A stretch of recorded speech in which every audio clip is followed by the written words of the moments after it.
সপ্তম অধ্যায়ের তো সপ্তম অধ্যায়ের ব্যবহারিক জ্যামিতি। এটা কি? এটা না আমাদের এসএসসি পরীক্ষা 2026-এর একটা কি, তা এসএসসি পরীক্ষা 7 নাম্বারটা এসএসসি পরীক্ষা 2026-এর কি শর্ট সিলেবাসে এটাও রয়েছে। তো আমরা আজকের অধ্যায় এই অধ্যায় নিয়ে আমরা আলোচনা করব যে ব্যবহারিক জ্যামিতি কত 136 পেজ। ওই সম্পাদ্যগুলো আছে এগুলোর ট্রাই করবো। তো আজকে আমরা 2 নাম্বার সম্পাদ্যটা ট্রাই করব। কত 139 পেজের 2 নাম্বার সম্পাদ্যটা কি করব আজকে আমরা করব। অবশ্য আমাদের কি দেখতে হবে যে এই ত্রিভুজ আঁকানোর সময় আমাদের কি করতে হবে, প্রশ্নটা মনে রাখতে হবে। কারণ যদি প্রশ্ন আমরা মুখস্থ না করি তাহলে কি করতে পারবো না, আমরা কোনটা পরীক্ষা আসলে আমরা সেটা কি করতে ধরতে পারবো না এবং সঠিক মতো উত্তর দিতে পারবো না। তাই জন্য কি করতে হবে যে আমার প্রশ্নটা আগে মুখস্থ করতে হবে। যে দেখি 2 নম্বর সম্পদ দিয়ে হয়েছে যে ত্রিভুজের ভূমি, ত্রিভুজের ভূমি, ত্রিভুজের ভূমি, ভূমি সংলগ্ন একটি সূক্ষ্মকোণ। তাহলে আমরা জানি কি সূক্ষ্মকোণ কাকে বলে, 90 ডিগ্রির চেয়ে 17 কোণকে সূক্ষ্মকোণ বলে। তো একটি সূক্ষ্মকোণ এবং দুটি বাহুর অন্তর, অন্তর বলতে কি বোঝো, আমরা কি পড়ছি অন্তর, 9 অবশ্য পড়ছি না। অন্তর বলতে বোঝায় বিয়োগফল। দুটি বাহুর অন্তর দেওয়া আছে, ত্রিভুজটি আঁকতে হবে। তাহলে এখানে কি দিয়েছে, ত্রিভুজের ভূমি, ভূমি সংলগ্ন একটি সূক্ষ্মকোণ এবং দুটি বাহুর অন্তর দেওয়া আছে, কি করতে হবে, ত্রিভুজটি আঁকতে হবে। তো আমরা যদি কি করতে চাই, আমরা যদি ত্রিভুজ ভালোভাবে অ্যান্সার করতে চাই তাহলে আমার আগে প্রশ্নটা আমাকে মুখস্থ করতে হবে। কারণ প্রশ্ন মুখস্থ না করলে কি করতে পারবো না, আমরা কোনো রকম উত্তর করতে পারবো না। সেজন্য আমরা আগে সবাই কি করো, যে এই প্রশ্নটা মুখস্থ করো যে ত্রিভুজের ভূমি, ভূমি সংলগ্ন একটি সূক্ষ্মকোণ। সূক্ষ্মকোণ বলতে কি বোঝায়, যে 90-এর চেয়ে ছোট কোণকে সূক্ষ্মকোণ বলে। একটি সূক্ষ্মকোণ এবং দুটি বাহুর এবং কি দুটি বাহুর অন্তর দেওয়া আছে, ত্রিভুজটি আঁকতে হবে। তো আমি এখন অঙ্কটা করছি যে প্রথমে কি লেখা, প্রথমে লিখতে হবে বিশেষ নির্বাচন। এটা অবশ্যই দরকারি এবং এটা অবশ্যই লিখতে হবে, না হলে কিন্তু অ্যান্সার হবে না। যে বিশেষ নির্বাচন, এখানে নির্বাচন, বিশেষ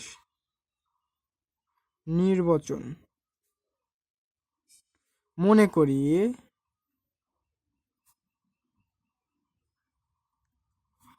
ত্রিভুজের ভূমি,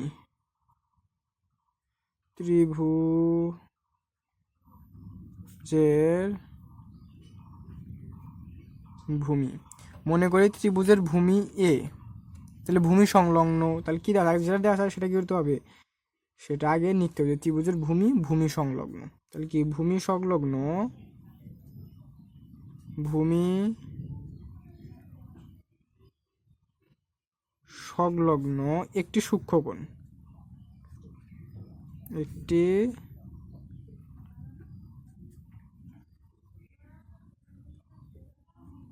সূক্ষ্মকোণ ও দুটি বাহুর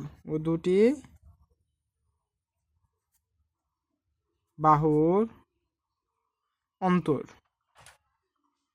দুটি বাহুর অন্তর কি ডি অন্তর, আমরা জানি কি ডি অন্তরটা কি বোঝায়, ডি দেওয়া আছে,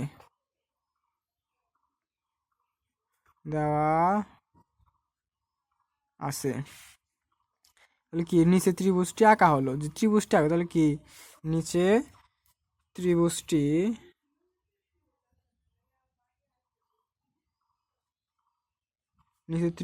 আঁকা হলো,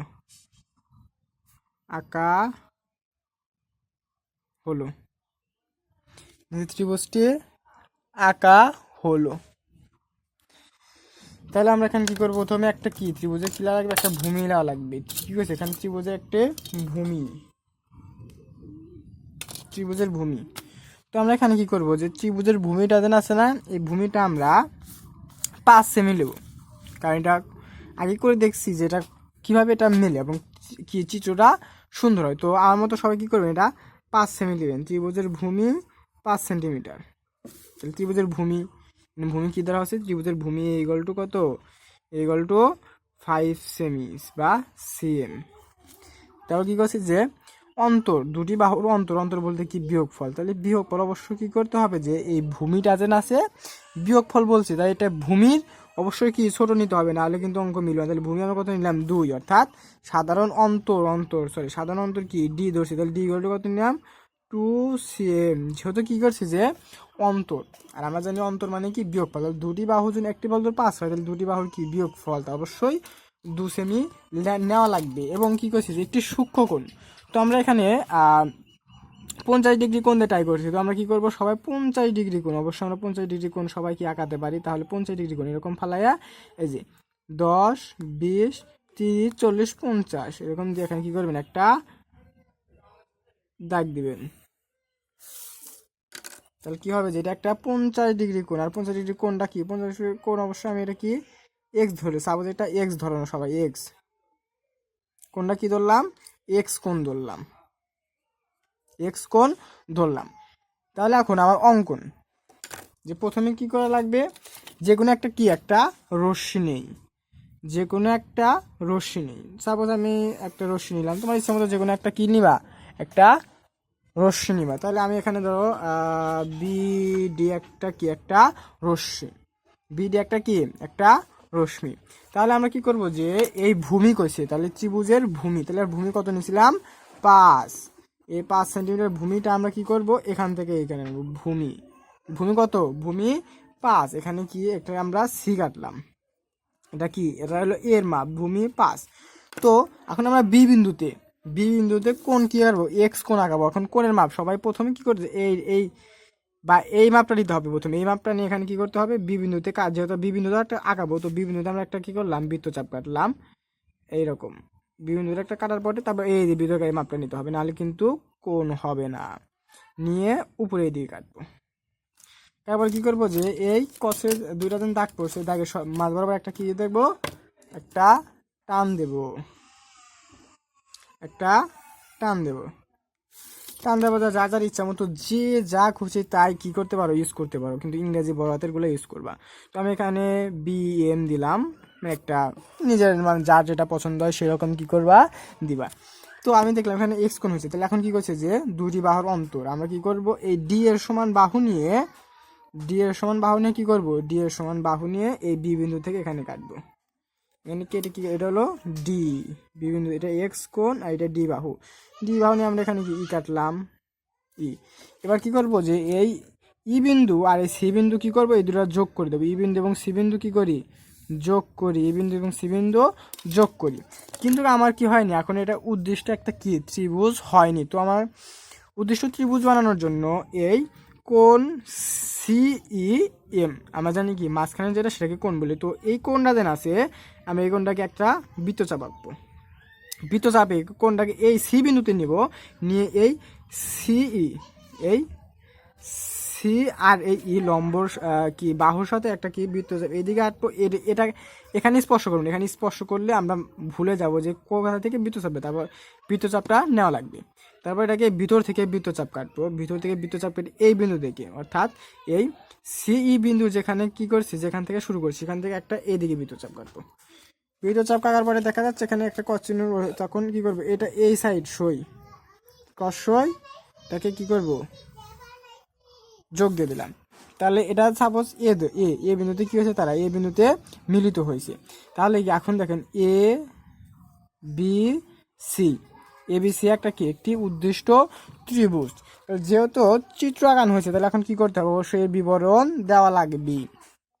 তখন অঙ্কনের বিবরণটা কি হবে, সে আমরা যা লিখছি অঙ্কনে যা করছি তাই আমরা হুবহু কি করব তুলে দেবো। যে প্রথমে কি করছি, প্রথমে বিডি, বিডি কি বিডি একটা রশ্মি নেই, বিডি রশ্মি থেকে কি কি করছি, তারপর এ এর সমান করে, বিডি রশ্মি থেকে এ এর সমান করে, অর্থাৎ এ বাহু বা এ ভূমি এর সমান করে বি সি অংশ কাটি, বি সি অংশ কাটি, তারপর কি যে বি সি অংশ কাটি, তারপর বি বিন্দুতে, অর্থাৎ এই বি বিন্দুতে কি করছি কোণ এক্স, অর্থাৎ আমরা যা যা লেখছি হুবহু তাই করতে হবে। বি বিন্দুতে কোণ এক্স, এক্স এর সমান করে কি করি বি কোণ কি করি যে কোণ C B M, C B M আঁকতে, অর্থাৎ সি বি এম কীভাবে আঁকতে জানো, যে আমরা জানি যেটা মাঝখানে, অর্থাৎ সি, এই যে বি আর হলো কি এম, যেটা মাঝখানে থাকে সেটা হচ্ছে কোন, তাহলে সি বি এম আঁকি।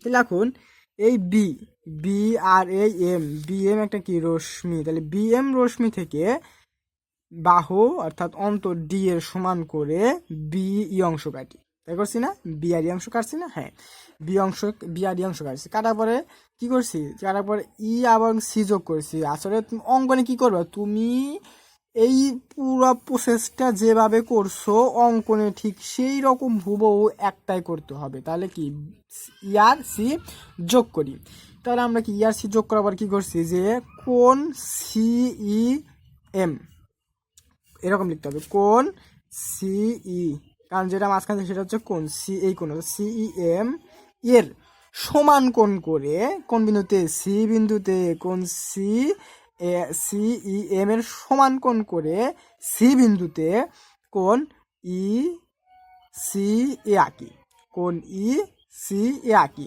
আর কোণের মাপ কি করতে হবে, প্রথমে আমরা এটা নেব, এটা নেওয়ার পরে এটা কি বৃত্তচাপ কাটছি, তারপর এই ভিতর কাটটা নিয়ে কি করবো, এখান থেকে আবার এখান থেকে এই পাশ থেকে আবার এটা বৃত্তচাপ কাটবো, তাহলে এটা কি এরকম একটা টান হয়ে যাবে। তাহলে কি যে কোন কি, যে সি বিন্দুতে কোন, সি বিন্দুতে আঁকা আছে, তাহলে কোন ই সি ই আঁকি। অতএব এ বি এবং সি একটি কি উদ্দিষ্ট ত্রিভুজ, এ বি সি একটি উদ্দিষ্ট দীর্ঘ উদ্দিষ্ট ত্রিভুজ। তাহলে আমরা কি এই সাপোজ এই প্রসেসটা অর্থাৎ ত্রিভুজ আঁকাতে যা যা করছে আমি হুবহু অঙ্কনে তাই লিখে দেব, তাহলে কি হতো, তাহলে আমার অঙ্কন হয়ে যাবে। আর এই অঙ্কনে কি বিবরণটা অথবা তুমি যত শর্টকাট করতে পারো সেরকম তোমার ইচ্ছা মতো, যত ইচ্ছা তত লিখবে না, তুমি যত শর্টকাট করে করতে হবে, কিন্তু স্যারদের বুঝাইতে হবে যে তুমি কি করছো, স্যারদের এটা বোঝাতে হবে যে তুমি কি প্রসেসটা কিভাবে কি করছো। তোমার অঙ্কন বড় হওয়ার দরকার নেই, ছোট করে লিখলা, কিন্তু কিটা লেখছা সেই মেইন কথাটা কি করতে হবে, স্যারদের সামনে প্রকাশ করাতে হবে। আর এই উপকারিতা অবশ্যই লেখা করণীয়, কারণ এটা না লিখলে কিন্তু নাম্বার দেবে না, এটা লিখতেই হবে।